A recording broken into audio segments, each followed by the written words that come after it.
Hello, Daisy Cakes. This is Daisy Ex Machina, the drag queen detective who investigates all things speculative in science fiction, fantasy, and horror. And I'm getting into drag to film a video later today. And it looks like we have a full house. John Crow is here. Yay. I found my Burroughs collection, so I'm currently reading The Land That Time Forgot, Land of Hidden Men, and Beyond 30. Beyond 30. That's not Pellucidar. Okay, I vaguely remember that series, but that I confused with Jules Verne's Mysterious Island. But my favorite Burroughs, it's either Pellucidar or John Carter. Probably John Carter, but Pellucidar or Ethers Core, close second. Hey, Lori! Wish you were in Hawaii with John. Cold here in Minnesota has really gotten to me. Wow. Yeah. We've had quite the cold front. Has not affected Las Vegas. I mean, we've been in like the 50s, 60s. Nothing crazy. Lynette is here. Yay. Life in the future. Is it the future or the past? So, yeah, I guess Tasmania is in the future. Tree. The tree, I poetry, babe. Well, I know you are Tim, that you had to change your handle for reasons, but we'll start calling you Tree Poetry. There we go, Tree or Tree. Lynette, Lori, and Tree. Very good, John. Bit chilly here at 1,300 feet. Why are you up so high? It's been 30 below zero. How can you even live in 30 below? It's been 23 Fahrenheit. Lowest is 0 Fahrenheit. That is cold. Gold. 57 only. We've had highs that were below zero this past week. Wow. I am still working on ecstasy modern version of Bacchus. What are we talking about? Women follow a Dionysian DJ around Europe and tear animals apart. I have a feeling man is next. I am scared. Anyway, how is everyone's reading going? Um, I know John has found his Burroughs collection. I am still reading Cabinet of Curiosities, the Pendergast novel, and I'm like I'm over 60% of the way in, but I don't know why it's going so slow. It is a long book, but it's not like epic fantasy long. But and I'm getting a little concerned because I don't usually have TBRs, but I've collected so many old Hugos that I need to read. Um, because I'm so ahead in choosing what books I want to read for the Hugos that I'm like have like 3 books stacked up, and I'm probably going to do another video today for a Hugo that I want to read or that I will choose to read. Plus, I have Shove It or Shove It. So yeah, I have a TBR. Suddenly, I have a TBR.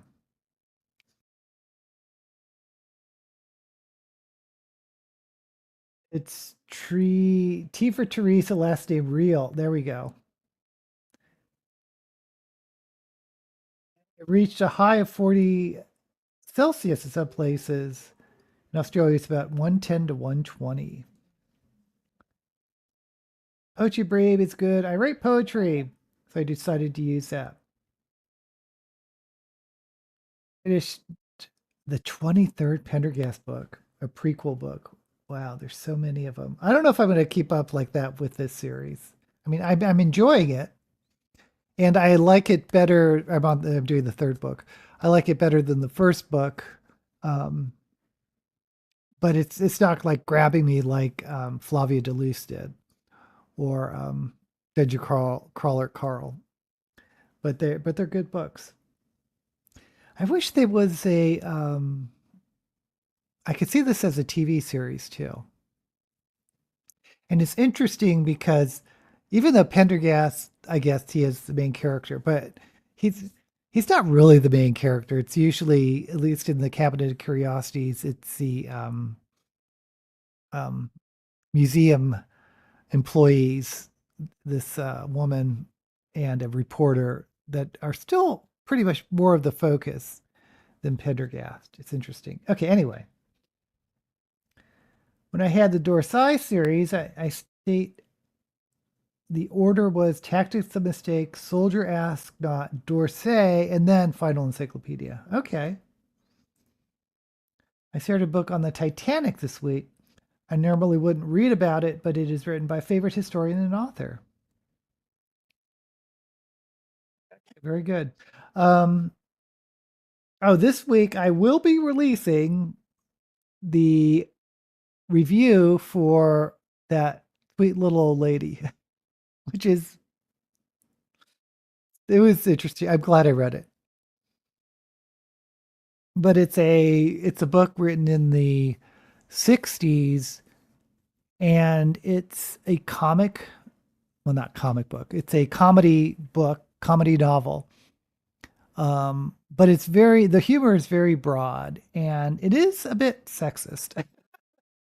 But if you've seen anything in the 60s like these Carry On movies, those British movies, or like um, the Pink Panther, the Peter Sellers Pink Panther series. It's that type of broad comic humor that was probably wouldn't fly these days, but it was. I can still appreciate them from the 60s. Nora Kelly, Garrett Russell. Who are we talking about? Okay, Garrett Russell is the historian. Nora Kelly gets her own series. Okay, that's funny. We'll look him up. Yeah. Are there those the two authors too? He has written some fantastic books and it's very fun to listen to in interviews, etc. It was like scrolling through YouTube or it was one of the shorts. I was gonna say TikTok, but I don't usually scroll through TikTok. But they had some interviews with Bertrand Russell. He has this fantastic voice and really interesting. He's a like philosopher, mathematician from the early 20th century. When I was a teenager, I was reading The Moon is Our Mistress by Heinlein, came upon a sexist part and was so mad I threw the book across the room. Oh dear. Yeah, Heinlein is pretty, for me, it's pretty up and down when it comes to women. I like the Alfred Dugas books. Okay, guys, let me start on some makeup. I did I tried to do a purple spotlight eye, and the purple ended up being really light, a lot lighter than I thought it was. So I want to do purple again, but I want to make it dark.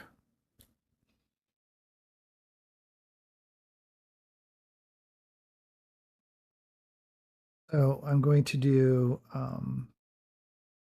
I think these Pinky Rose has better purples than palette I use. Yeah, let me do this.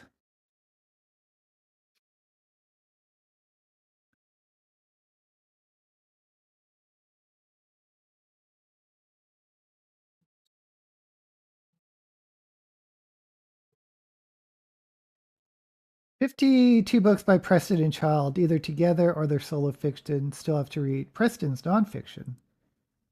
What type of nonfiction he does. And Frank Yerby.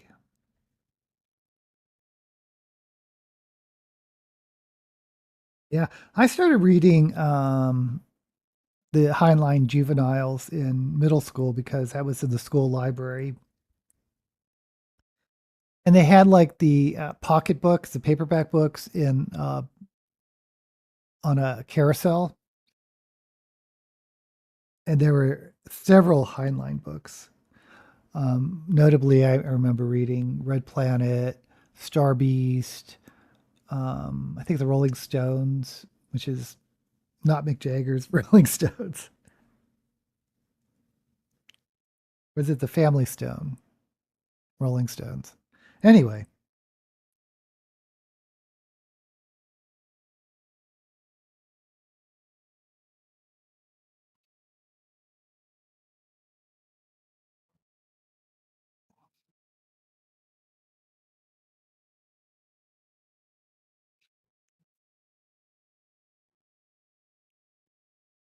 Then in high school, in the ninth grade, they had, again, in the school library, they had Stranger Strange Land,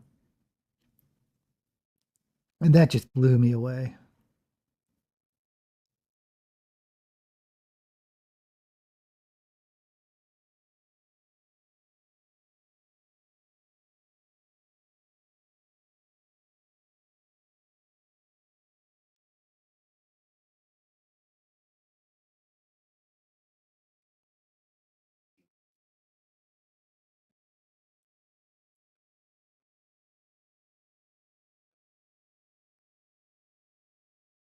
Yeah, I thought he was the most avant-garde writer, Heinlein. Because that was a time when Time Enough for Love, about the body or the person switching brains with a different gender, felt very progressive for the time. And Time Enough for Love, the Lazarus Long book, all those books, those sort of, I want to call them sort of psychedelic books from the 60s, 70s, were coming out, or had come out. Um,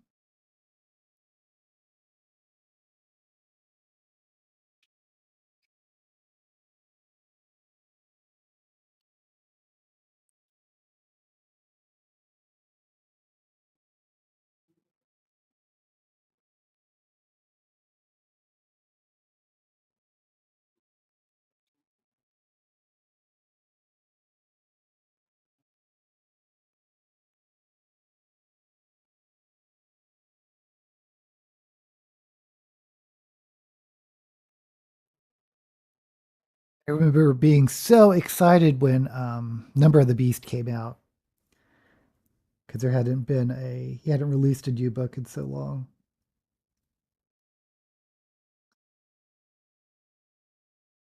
And we had a long illness. Okay.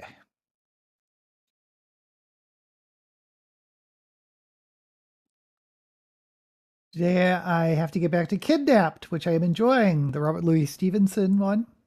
Read that in school. I also read Stranger of Strange Land. Tree Poetry says. Those are the only two Heinlein books I've read. Oh, really? That's an interesting pair. My high school had very little sci-fi, but could call into the state library on my way home from school. I've read about five Heinlein books, maybe more years ago that I don't remember. That's the problem. I mean, I wish I never kept track of books I've read, because obviously there was no Goodreads or anything. That's the only thing I like about Goodreads is it tracks my books. Um, but there are so many books I think I've read or that look really familiar, but I don't remember anything about the blurb. Name of the Beast sounds interesting. You might try that. You pick books based on the cover, and I pick books based on the title. Well, um, to be fair, a lot of times I do pick books when I pick books based on the cover. I do include the title as part of that.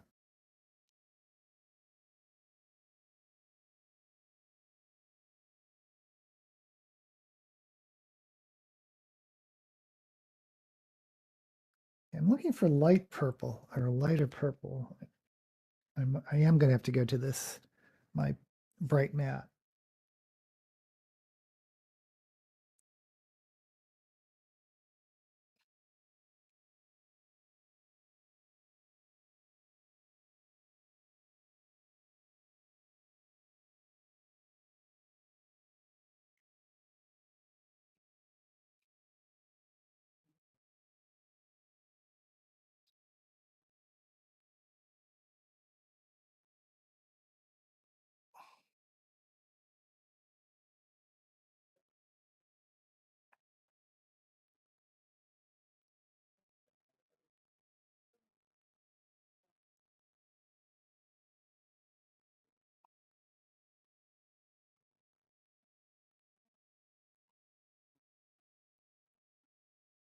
Yeah, especially now that I'm doing that Hugo series. Um, I'm getting into books where,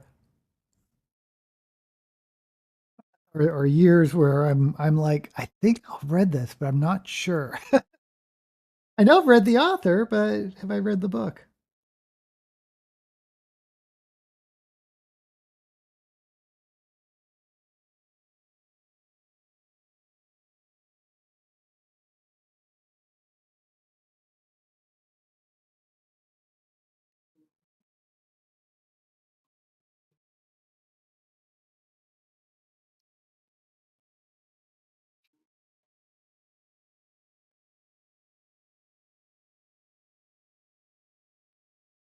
That the one about different Earth dimensions? Yeah, and it's a also sort of a love letter to Burroughs, Number of the Beast, because a lot of the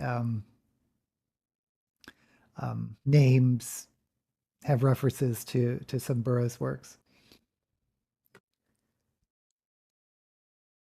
I'm a sucker for a title that sounds poetic, like The Minotaur's Mistress.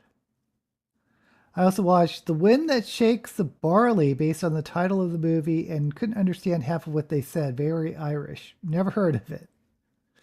The Wind That Shakes the Barley does sound very poetic. I think the longest title I have is Dr. Wu Reddy's Prescription for Enduring the Ending of the World. Oh, I love that title. I've read it. Well, the Babel, let me look up the full title. The R.F. Kuang book does have actually a long title, even though it's like Babel or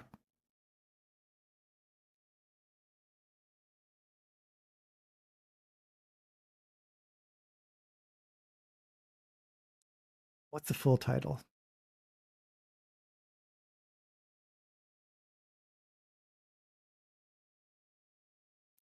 Babel or The Necessity of Violence, colon, an arcane history of the Oxford Translators Revolution.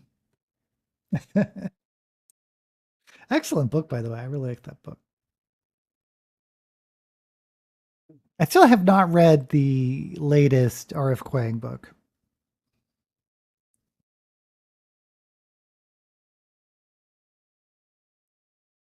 Okay, this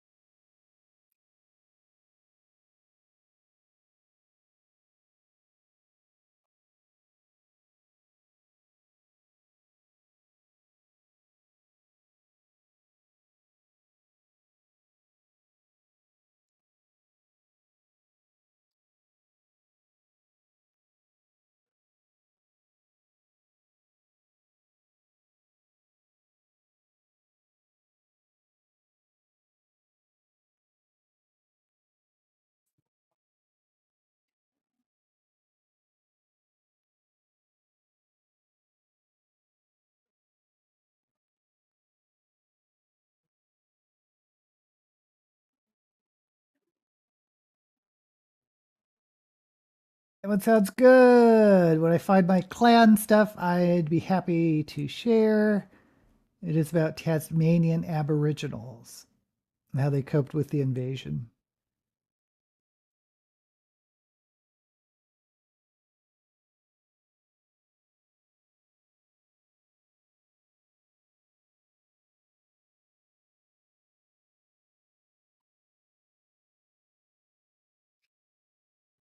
It still isn't.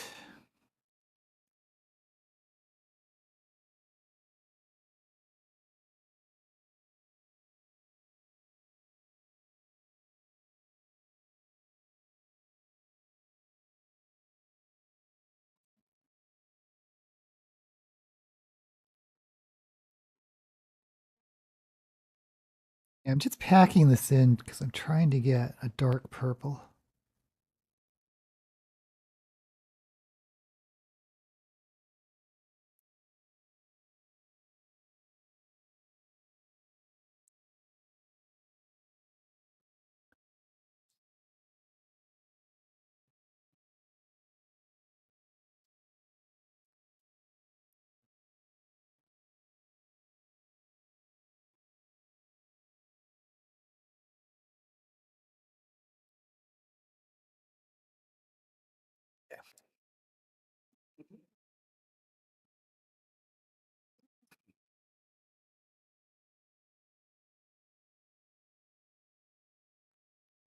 Am I the only Brandon Sanderson fan? I bring him up because the big brouhaha is that he got this sweetheart deal with Apple TV to adapt his entire body of work to TV or film, which I think is pretty amazing.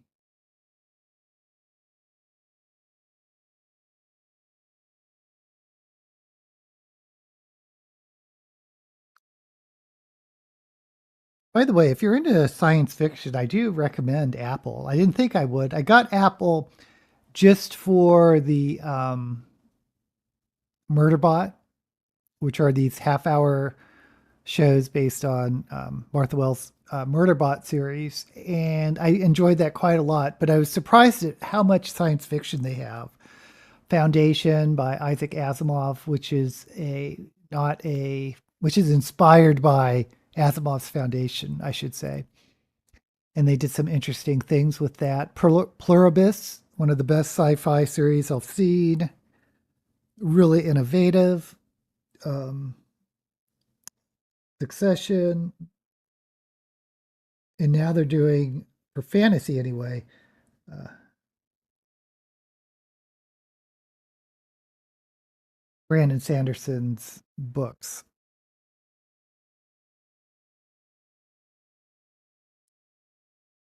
My Australian read this month is Solomon's Noose, biography of Tasmania's early hangman. Did you enjoy the latest episode of Night of the Seven Kingdoms? Yes, I did. Yes. Um,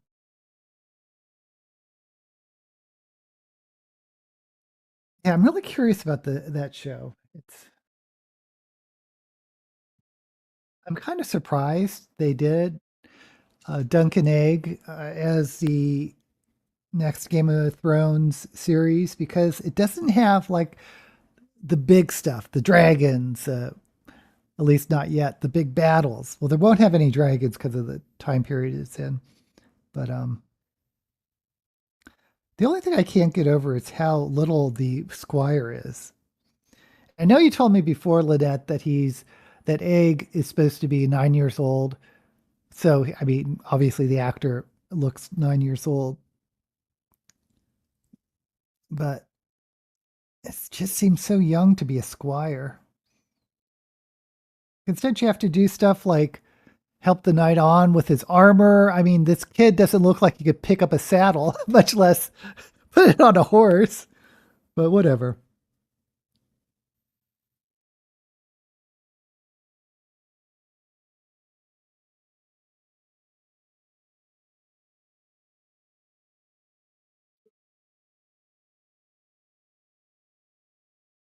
I still am kind of hoping there's going to be some type of speculative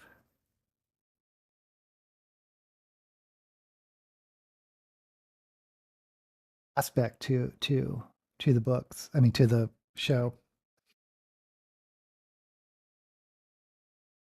Okay.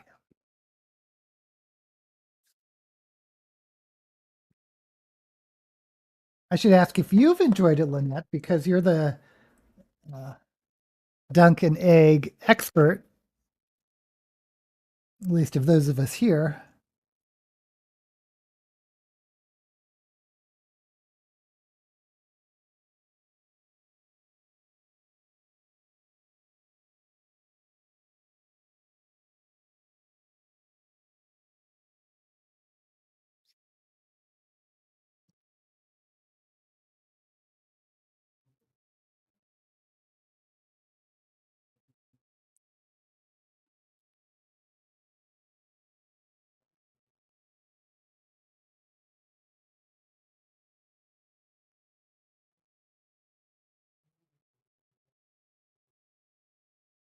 Yeah, I'm surprised they're doing this now, even before House of the Dragon is done. And I'm assuming they're going to finish that storyline up.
You're probably not seeing what I'm doing, but I'm just sort of sketching out where I want the cut crease.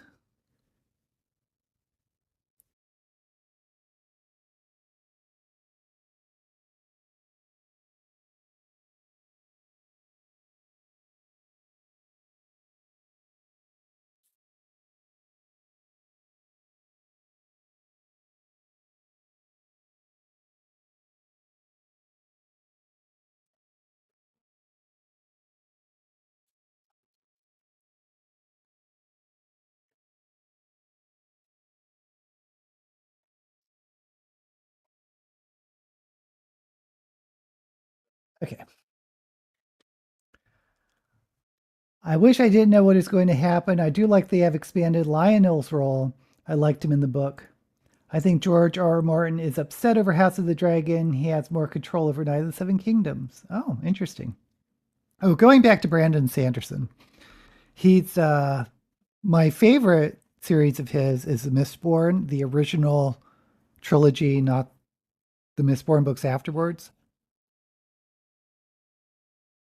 And my understanding is they're going to make those into movies, which is kind of exciting. I wonder if they're going to be theatrically released. I don't know how Apple TV works.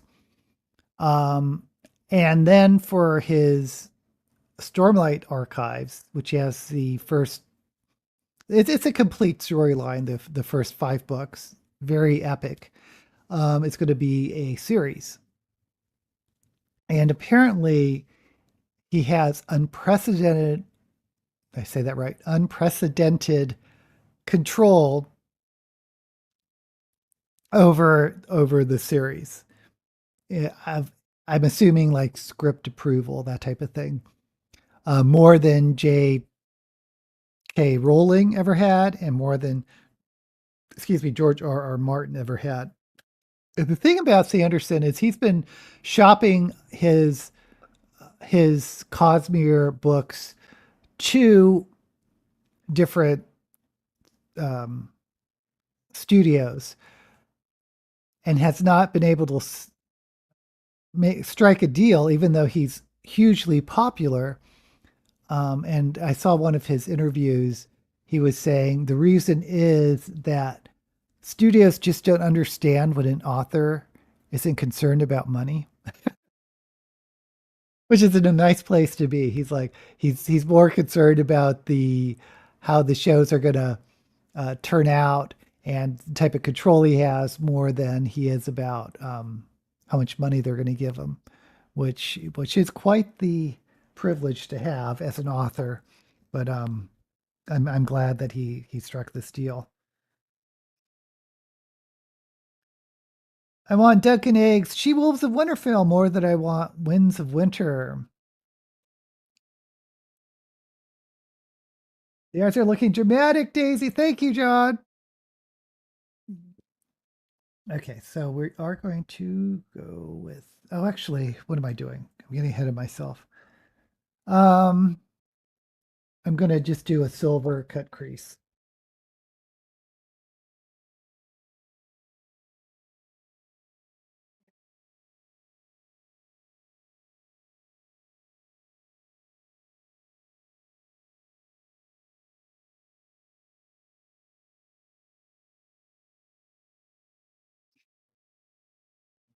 The reason Night of the Seven Kingdoms is made is because it is far cheaper to make. No CGI. That makes sense. But the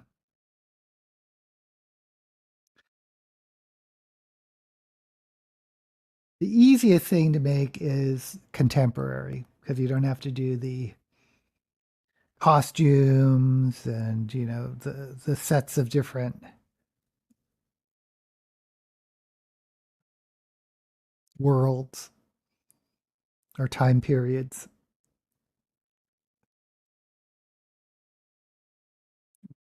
Which is making me wonder about Sanderson's, well, both Mistborn and Stormlight Archives, but more so Stormlight Archives, because the whole world is logically different than our world. Like there's like rain, but the rain has like silt. So everything is like covered in this, they calls it creme. This like these shells of rock start forming over everything.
Of course, the big question about George R. R. Martin is he ever going to finish Fire and Ice?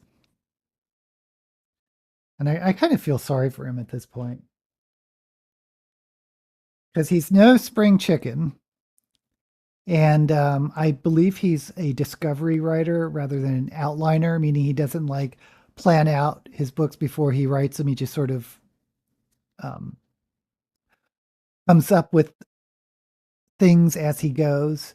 So that makes structuring books a little bit more difficult because he has to like uh, produce all his writing and then come back later and restructure it. And he's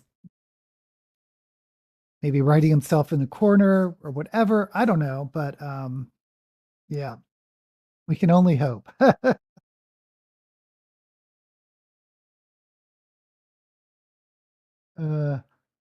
I looked through my audiobooks and have only one Murray Leinster book, so I might read that this month. Yeah, I had never heard of him till I did the Hugo video. He's not going to finish. Move on, everyone.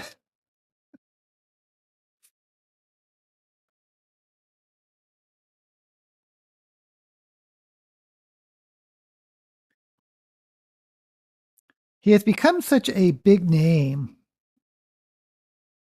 in writing. People are like, well, he's an experienced writer. Why can't he finish it? George R. R. Martin is not known for epic fantasy. Okay. He's Game of Thrones is his first one.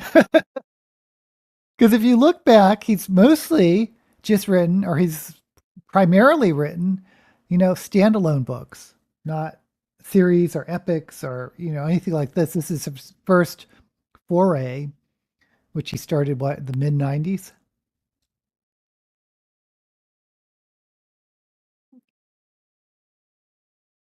I have faith. I think he's going to finish.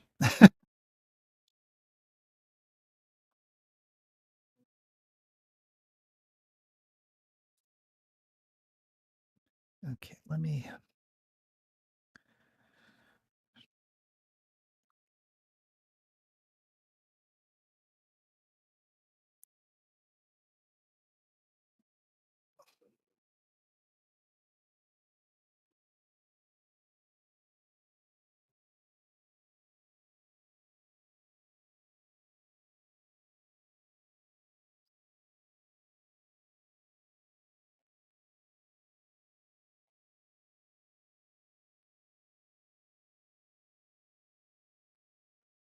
I keep hearing rumors about the Poppy Wars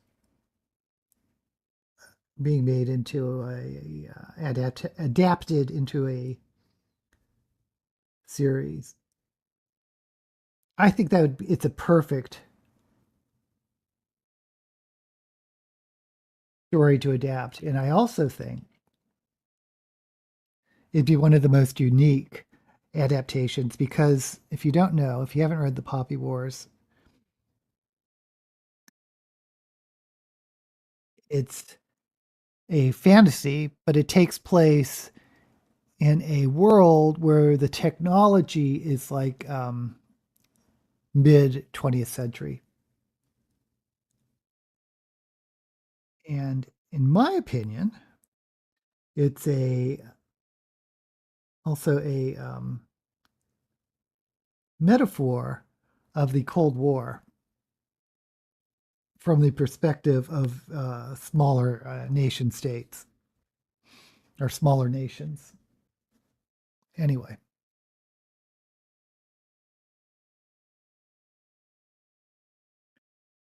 Truman Capote had a hard time. He didn't finish. Uh, I want to call you Tree. He didn't even finish his last book. I can't think of another character that would be important. I think it's written himself into a corner. He says he has killed off a character he needs. Maybe that is Beric Dondarrion. I don't know. I need to put the Poppy Wars on my list. Did I say Poppy Wars? I meant Jade Wars, the Fond du Lis book. I like Poppy Wars. Okay.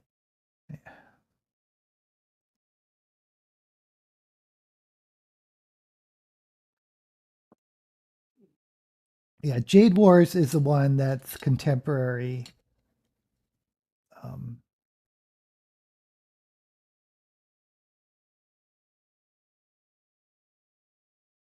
a contemporary fantasy or a fantasy set in a world with the Jade Wars. Why am I getting this confused? Poppy Wars is analogous to the Opium Wars. So is Babel, by the way.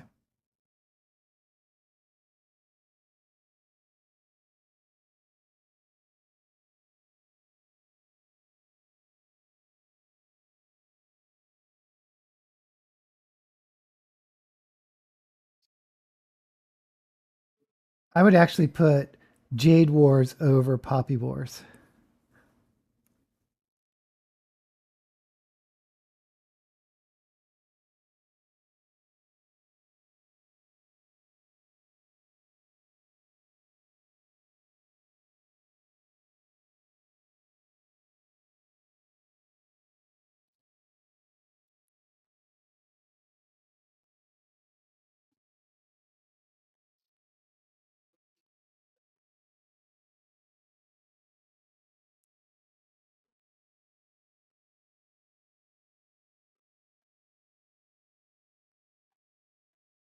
Yay, Tree, put them both on your list. David Gerald is worse than George R. R. Martin. I think people have been waiting 30 years for the next book in the War of Cthulhu. Well, I haven't started that one, so I'm glad I didn't.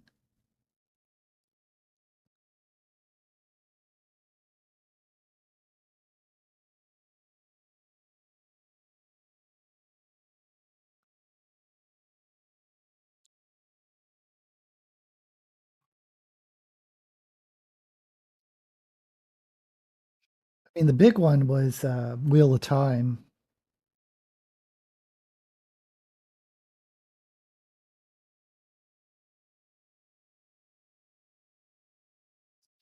which was picked up by Brandon Sanderson, but apparently Robert Jordan had a extensive notes and he was an outliner.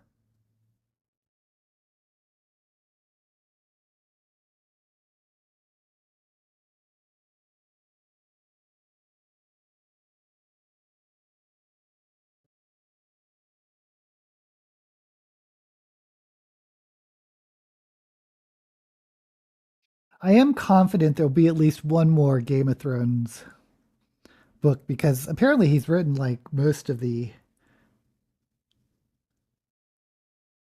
I forgot the title of it, the something winter, whatever.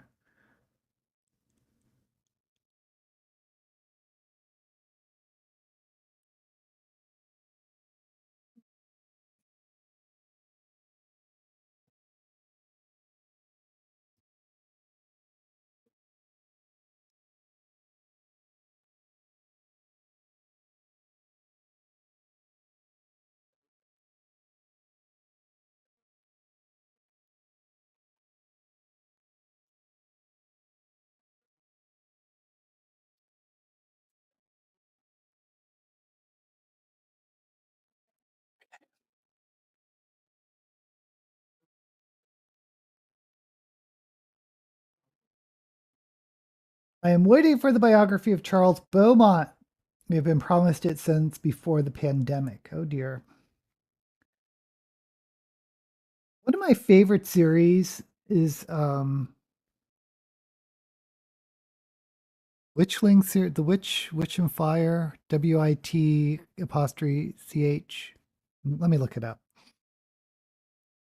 But that was written by an author who was more known as a thriller author. James Rowland is his fantasy writing name.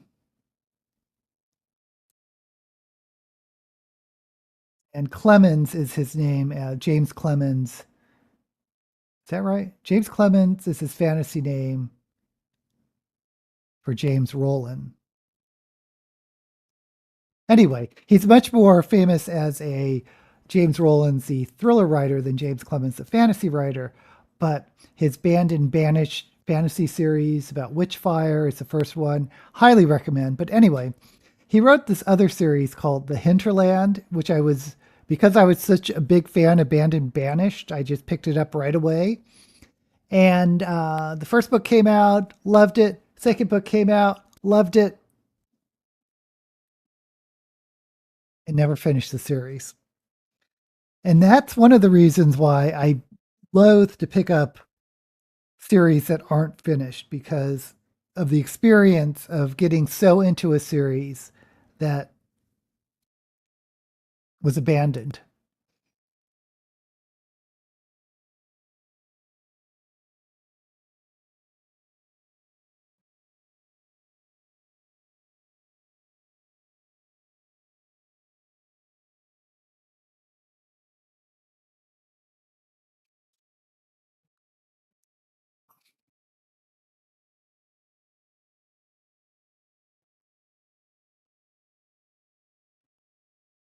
And I think that one was abandoned more for issues with his publisher than anything else. So there's some type of drama that went on there. But I think he stopped writing fantasy after that.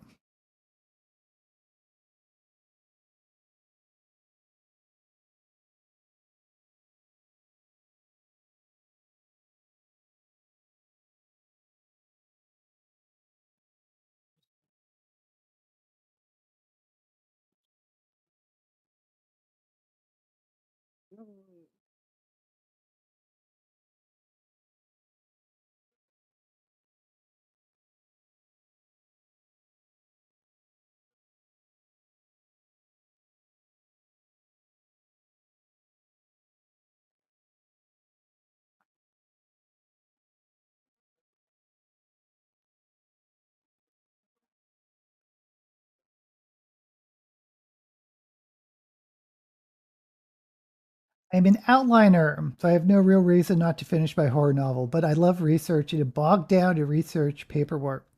Oh, same thing, Tree. Every weekend I promise myself I'll pick up writing again. I'll do something like, oh, I need to have this tree or this like mountain. So I'll look up like a mountain range, and then I'll fall down this rabbit hole where I'd like to look at mountains. I never do. You should pick it up again. That's why I could never write a book. Research would distract me too much. Stephen King says he has disciplined himself to write every day. Yeah. I think most successful writers do.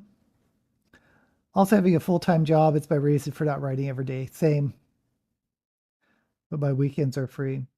I try to do something uh, with my books every day, but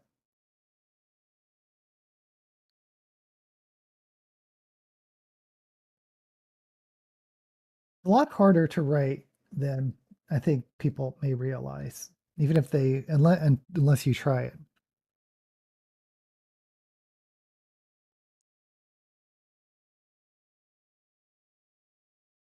I mean, obviously, Sanderson writes every day.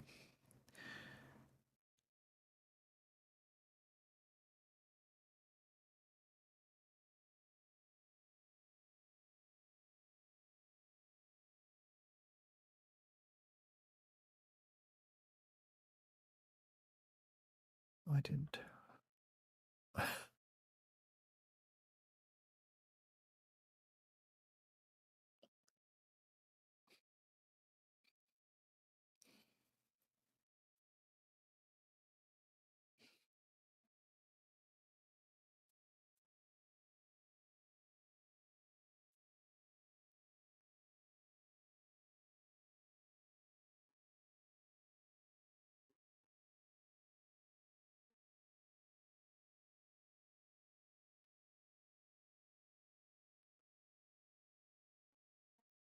As you hear, Catherine O'Hara died, the actress from Beetlejuice, Schitt's Creek, and I know her, of course, from SCTV.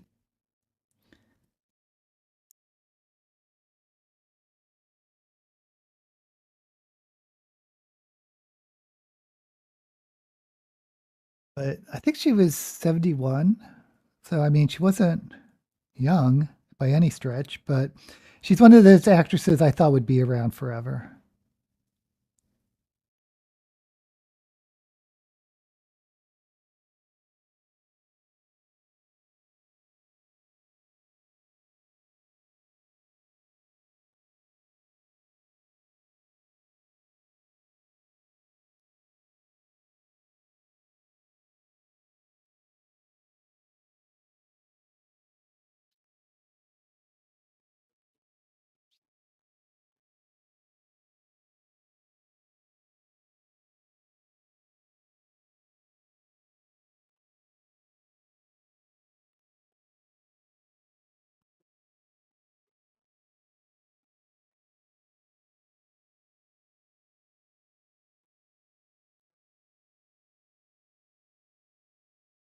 I remember not really understanding SCTV as a kid, but loving it for some reason because it was just so bizarre.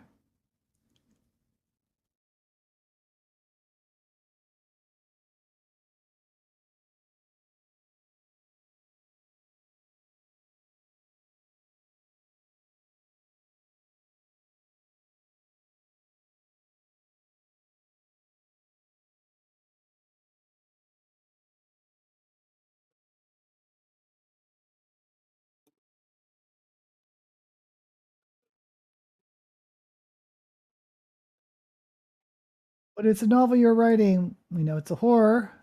It's about a cursed family and how the curse gets broken. I'm doing it for fun. I'm throwing in every horror trope I could think of. My plan was to write a story about Tasmania coping with the worldwide global collapse. I've done quite a bit of research. Oh, I love that, Lynette.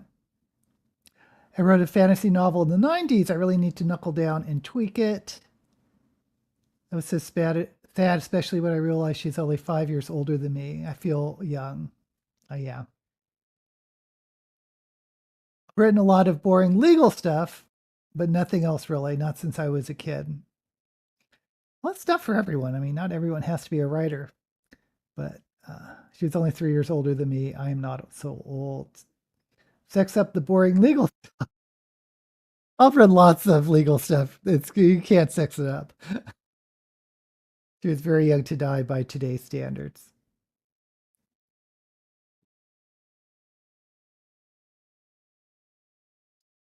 Well, I've said before when I was doing my series on like the 100, my favorite 100 fantasy and science fiction writers, but it was very humbling seeing how young some of those writers have passed away.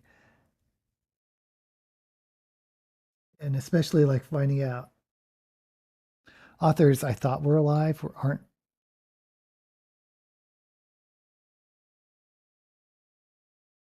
Okay.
They died in the 50s and 60s. I bet they were smokers. Yeah. Hey, Mooney, thank you for joining us.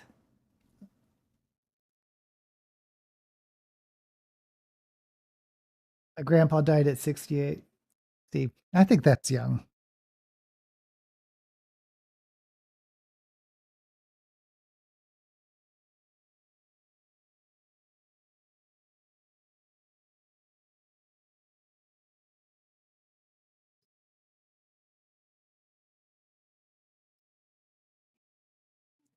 Okay.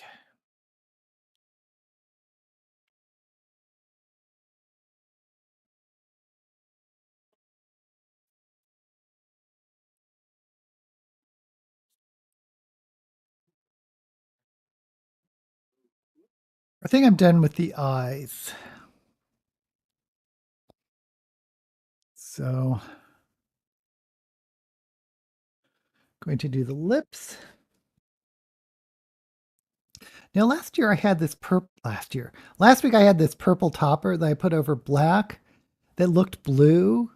And then I did purple on purple. Today, I think I'm going to do like a red lip, but I'm going to put this on because even though this is bluish, the blue over red should give purple vibes. So, famous last words.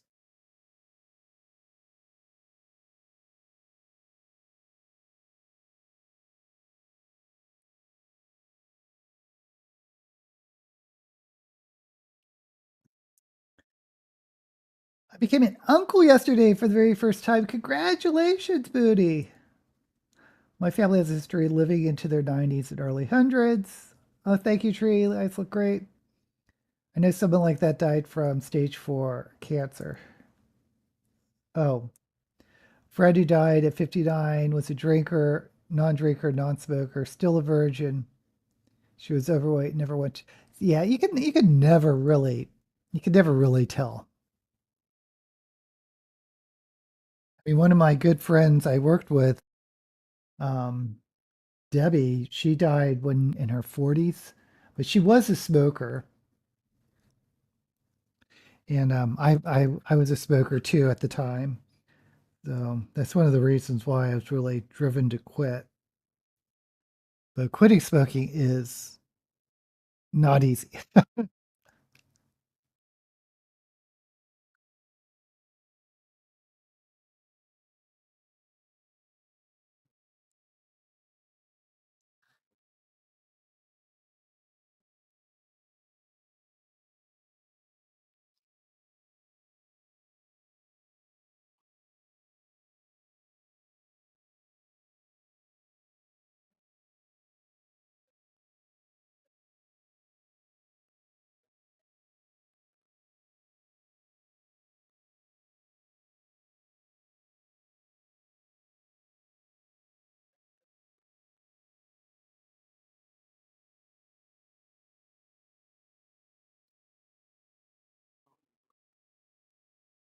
By the way, if no one knows, I am a writer, unpublished, but I write middle grade.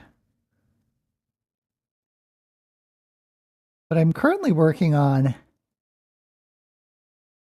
a novel I wrote around 2020, 2021, and I rewrote it a couple times, and it didn't go anywhere, but I've since picked it up again because it's about computer games.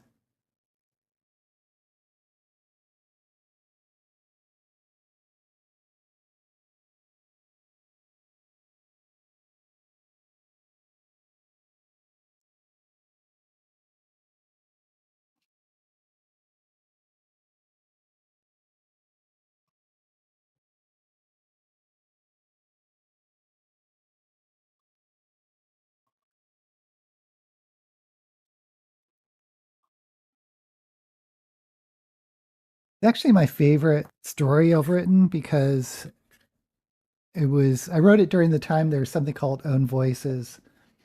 So it's about my Japanese heritage and uh, being adopted and all sorts of things.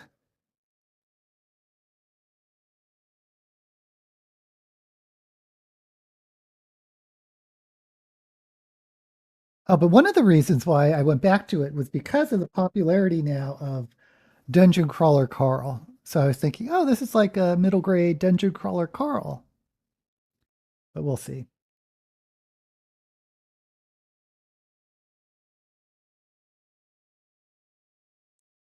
I never smoked, but went on long car trips with a father who smoked. Also, when I was at junior high, one teacher got a phone that her son's wife died in child. Oh, that's so sad. And to get that at school? Yipes. I quit smoking 33 years ago. I went cold turkey. I was scared for my fifth. Yeah, I never smoked. Publish on Amazon print on demand. I could never be published if not for that. Only trouble is you have to market yourself. Yeah. Do you think writing middle grade is easier or harder than adult fiction? Um, well, I'll answer that in a sec. Had some things published in independent gaming mags and one in a historical mag. Oh, that's so cool, John. Daisy already would be well. Thank you for saying that, Tree. Um, it's some people say middle grade is harder than adult because you have to um, write for kids, and if you're not in that mind space, you're not. And I definitely have found that, but it's easier in the sense that it's shorter and abbreviated. I mean, there's no doubt writing 50,000 words is a lot easier than writing 100,000 words. Um, oh, hey, Zogaron, thank you for joining us. Um, oh, what am I doing? Is this red?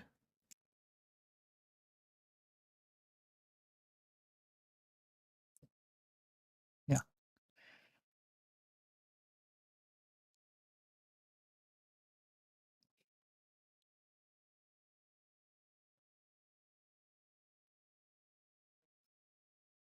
Why doesn't this look that red?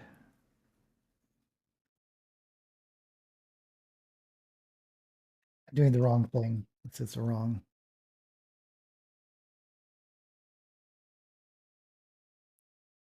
My mate Ricardo has had 3 novels published. Fantastic. Good for Ricardo. I think it would be hard to put myself in the mindset of a YA reader. Well, there is a big problem with YA. And I blame Twilight for that. I don't blame the author of the book, but the readers of Twilight were so enamored with Twilight that they stuck with it up into including their adulthood. So there's a lot of adults that now um, look for YA novels. It's like 50% of YA is sold to adults. And publishers, of course, don't mind. Publishers love it. You want more Twilight type books, we'll give you more Twilight type books. So a lot of YA now is this sort of romance heavy, romantasy now, or it's very heavily skewed towards that. The type of people that like those heavy romantic, sometimes dark novels.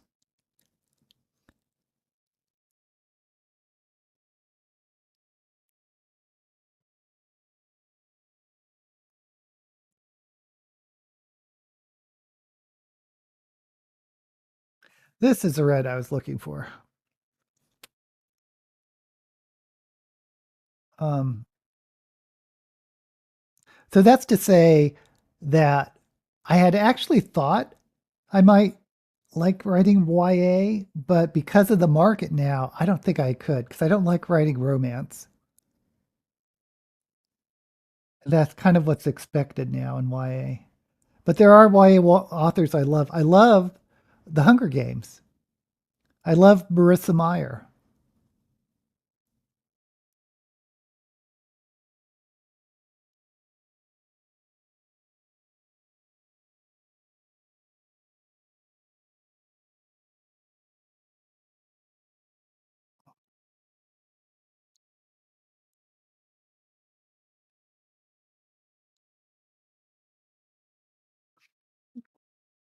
Okay, I'm going to let this dry and then go on with this topper. So hopefully this, which looks blue on black, will look purple on red. Famous last words.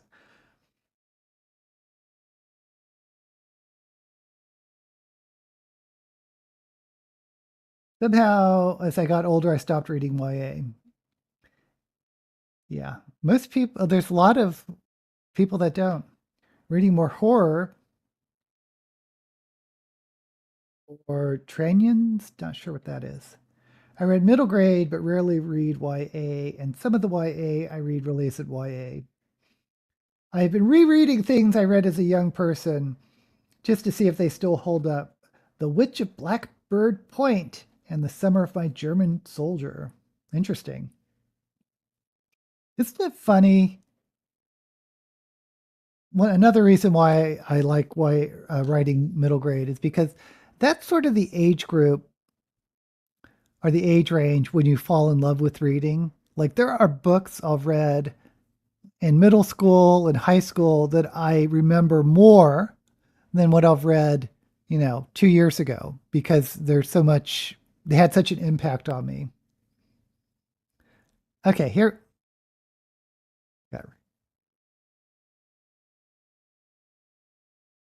okay, here we go.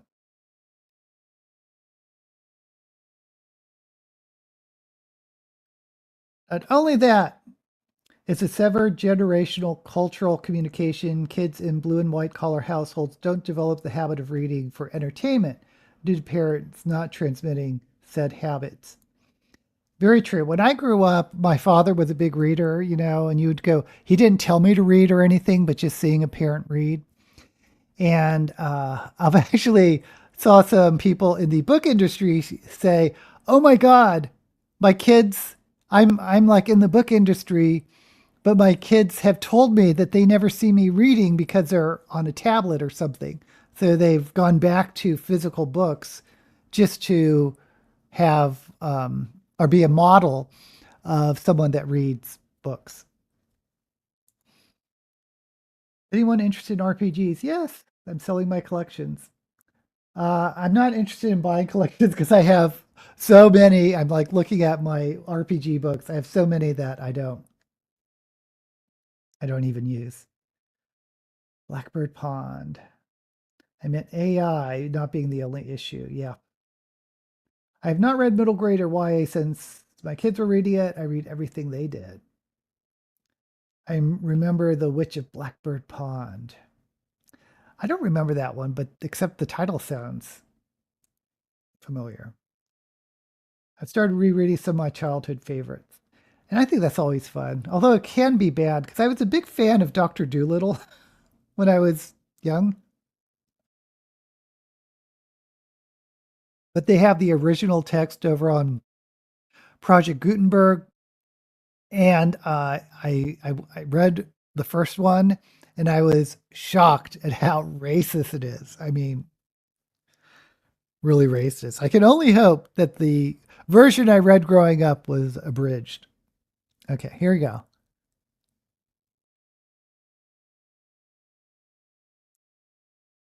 It looks blue to me. Well,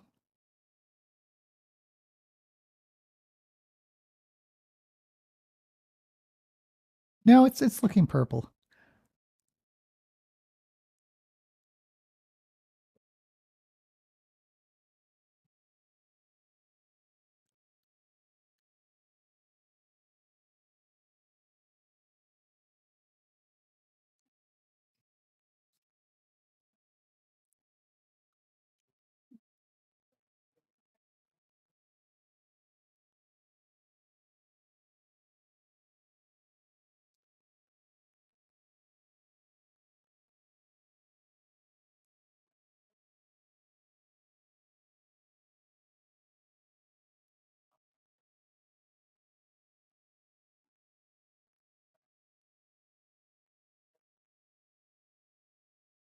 Okay, I think I'm going to go with some.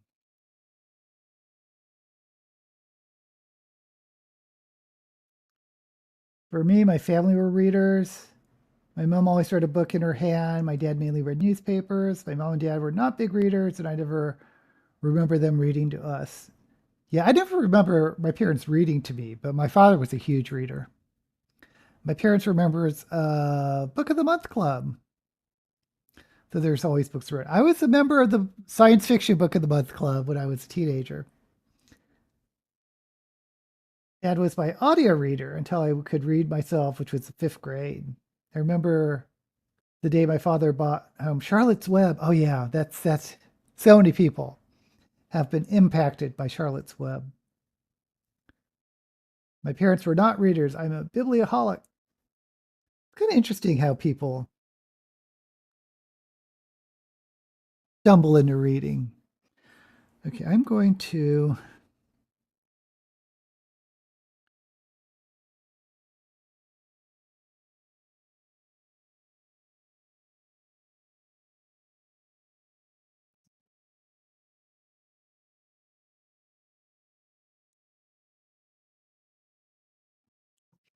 kind of soften.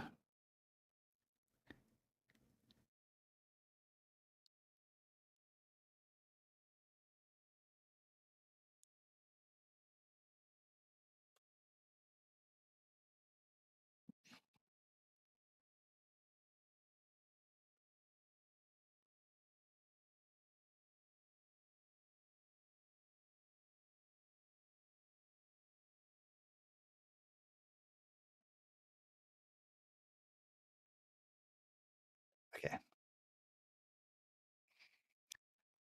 I am done with the lips.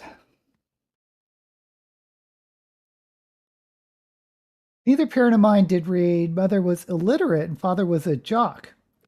But I did develop a habit of reading from an early age thanks to comic books. Yay! I've never read Charlotte's Web. American books weren't really part of our school curriculum. That makes sense. Okay, so I'm going to run eyelashes. How about that?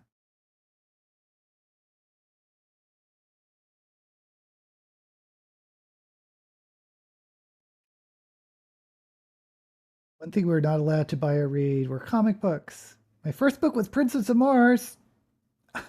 I love Princess of Mars. We're just saying how much I loved early Burroughs. But I was a comic book reader because I remember um, again, they don't have them anymore, but it was going to 7-Eleven. I never went to like a comic book store when I was young. I did when I was in college.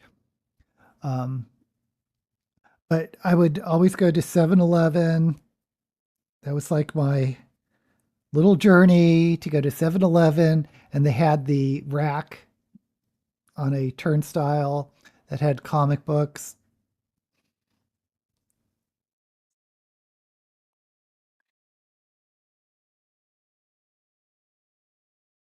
I think I was more into comic books when I was in college, though, because that was the era when Sandman just first came out, and the Dark Horse comics and The Dark Knight,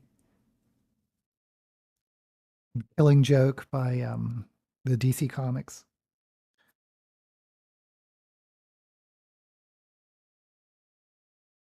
But there's something nostalgic about X-Men, Fantastic Four. I wasn't that much into Super. I was more into, I guess, Marvel.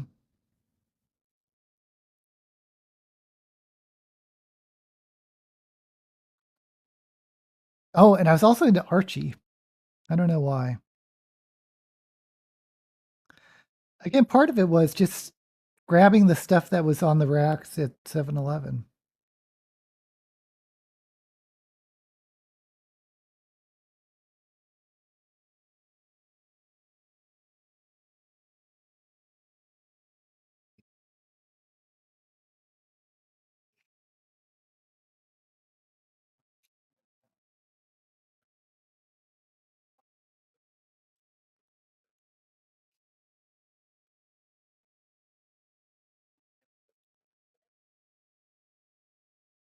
Comic books in the 60s were so much fun.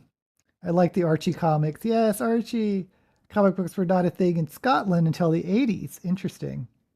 Carl Sagan once said that his interest in astronomy and astrophysics did start when he was a little kid with Princess of Mars. Love it. Fifth grade, you started to read in Hebrew. Then in seventh grade, started reading in English. The grocery store had a comic book rack, and we would trade them with each other at school. The first adult book I read was either an Agatha Christie or a Jean Platti book. No sci-fi at home because my mom did. Yeah, I had to find sci-fi on my own. My big sister, or my sister, was big into sci-fi. Family is big fantasy.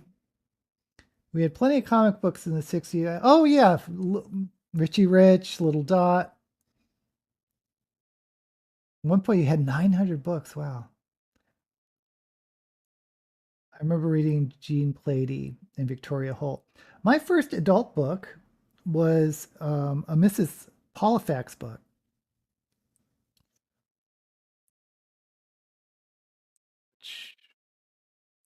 I think I was 8 or 9.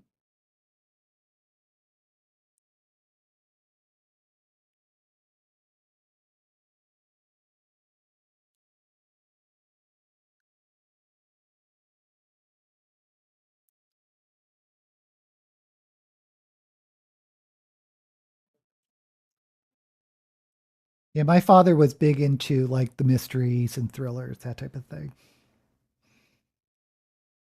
We had the entire collection of Nero Wolfe and John D. MacDonald, Travis McGee,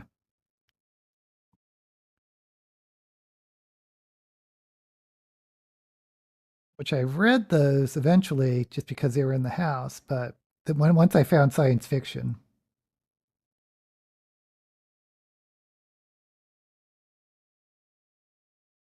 back in those days, there really wasn't a big fantasy craze or market. Ouch. Horror. There was horror.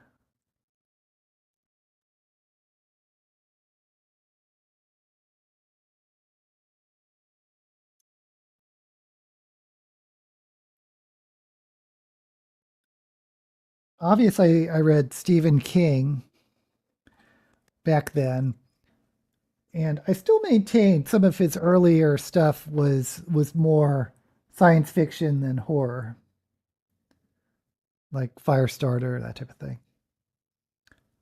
Dead Zone.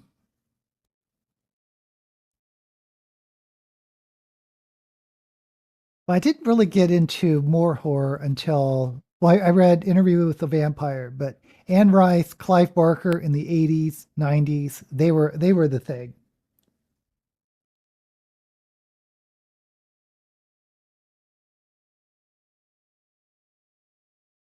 Daisy, did you read The Punisher meets No. What? I've read The Punisher, but I have not read that crossover. As corny as it may sound, there's a very well written inner monologue of Frank Castle being reminded of 50s America by Archie's Town. I love that. I've never heard of it. I think my first adult book was A Scarlet Letter. Interesting. First reading English was Out of My Mind or Anaya Ghost or Wayward, a graphic novel.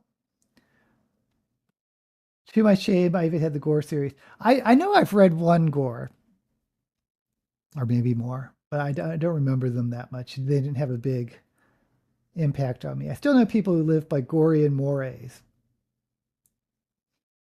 My first science fiction, which I read being 12, were those of Jules Verne, H.G. Wells.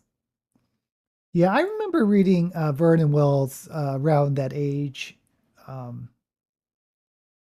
because they're considered classics. That's what you read. My first adult book might have been a Sherlock Holmes because my dad convinced me that Sherlock was my great great grandfather. He gave me a book of Sherlock stories, but it might have been a children's version of Sherlock. I scored the complete collection of Sherlock Holmes at Friends of the Library. I remember when I read, I'm tying my face tape, when I read my Mrs. Polifax novel. Um,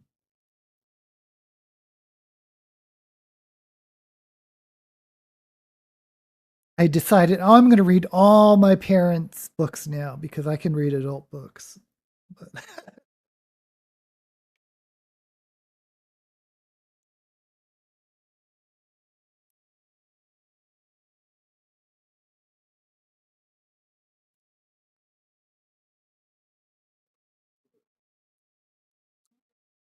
I think after Mrs. Polifax, I tried reading Day of the Jackal or something like that, and just wasn't the same.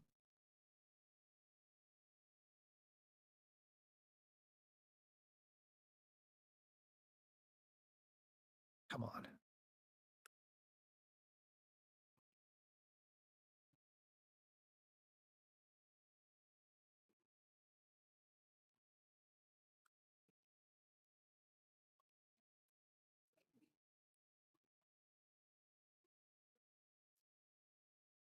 Okay.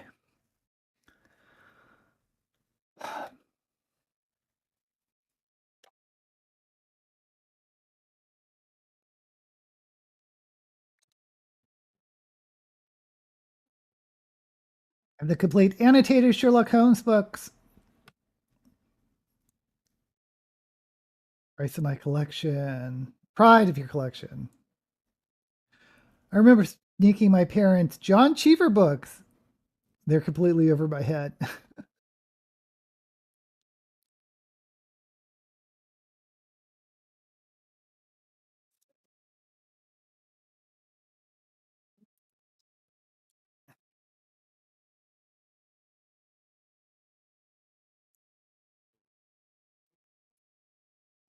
Okay, so the wig I grabbed.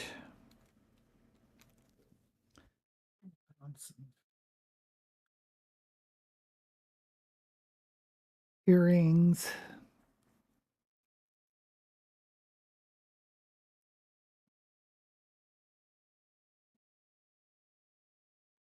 This does look purple, right?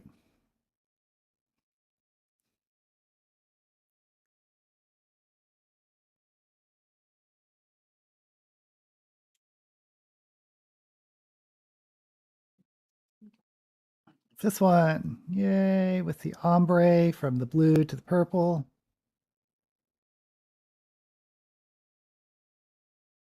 I mean, I really got to stop buying wigs. Got carried away. But one of the Friston wigs, which is the type of wig, came on for sale and it sold within like 10 seconds. Because I was thinking about it because it was this bright yellow wig, short yellow wig. But thankfully, temptation was taken away from me because it went so fast. But, okay.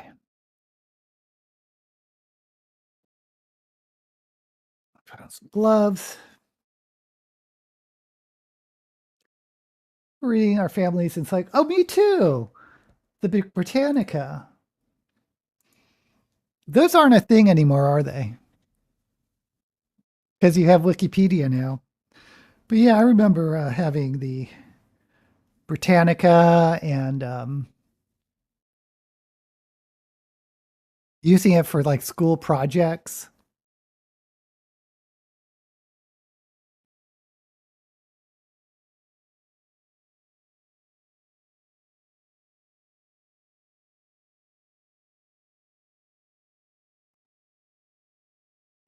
Okay, guys, this I believe is me. My final. Let me zoom out a little. Let me out of the way.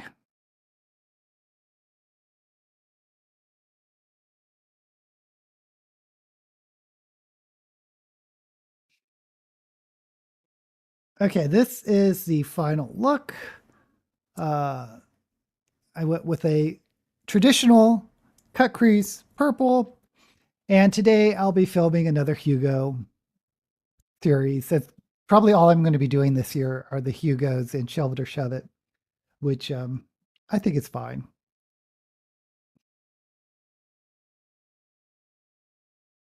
Like the cooler shades, yay! I don't know because I like doing a sunset look. I really do like the sunsets as well, but we'll see.